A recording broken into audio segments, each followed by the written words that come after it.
Meanwhile, authorities and pupils of the Kumalsa cluster of schools are now heaving a sigh of relief following a donation of 150 dwell decks valued at 22,500 Ghana cedis to the school. Previously, the pupils lie on the dirty bare floor during instructional periods and had their uniforms torn as a result of the continuous rubbing of the uniforms on the floor. Joy News' Upper West Regional Correspondent Rafik Salam was at the Kumalsa in the Sola Tuna Kaba district of the Savannah region and now files this report.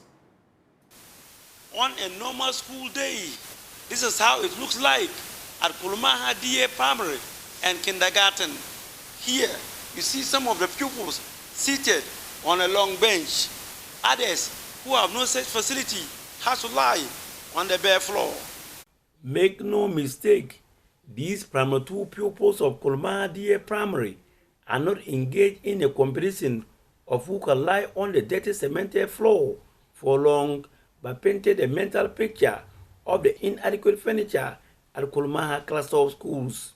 In this class, there are 2 sets of pupils, some seated on a 10-meter long rough wire board bench, and the unlucky ones lie prostrate on the dirty bare floor, holding on to their books while teaching went on. The continuous rubbing of their uniforms on the bare floor has resulted in many of them having torn school uniforms and often requires the service of an embroidery machine. The few classes that have furniture that the pupils outnumber are old, jaded, and have crooked stands, and usually have to be supported with another piece of wood to enable them sit comfortable.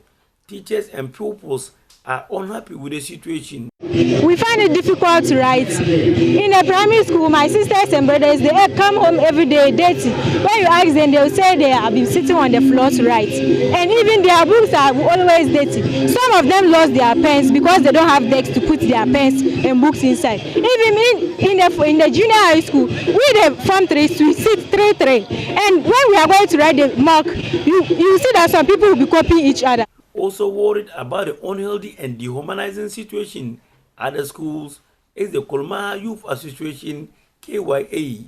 The association has to divert monies meant for a water project in the community to fix the furniture challenge.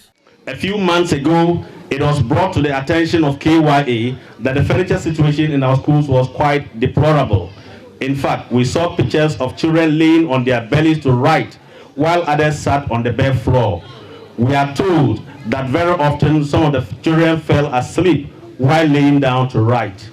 To cut a long story short, it became imperative for KYA to act to bring relief to these children. Mr. Chairman, basic education is as important as secondary education. Hence, a neglect may lead to a collapse of the very foundation of our education. At our annual general meeting held in April this year, the issue of furniture was on the front burner. Indeed, we resolved that we use money meant to undertake a water project to immediately solve the furniture menace in our primary schools. President of the KYA, Abubakar Bansuma, on behalf of members of the association, donated 150 dual decks valued at 22,500 Ghana cedis to the Sola Tuna Kaba District Directorate of Education for onward distribution to the Kumalsa cluster of schools. Head teacher of Kumalsa DA Primary School, Suba Mamporo, on behalf of Kolike teachers, thanked the association for the kind gesture and promised not only to put them into good use, but takes care of them as well. One of the most daunting challenges in most Ghanaian basic schools, which is inadequate furniture supply, is sufficiently eradicated today through the great and indefatigable efforts of Kumalsa Youth Association, KYA.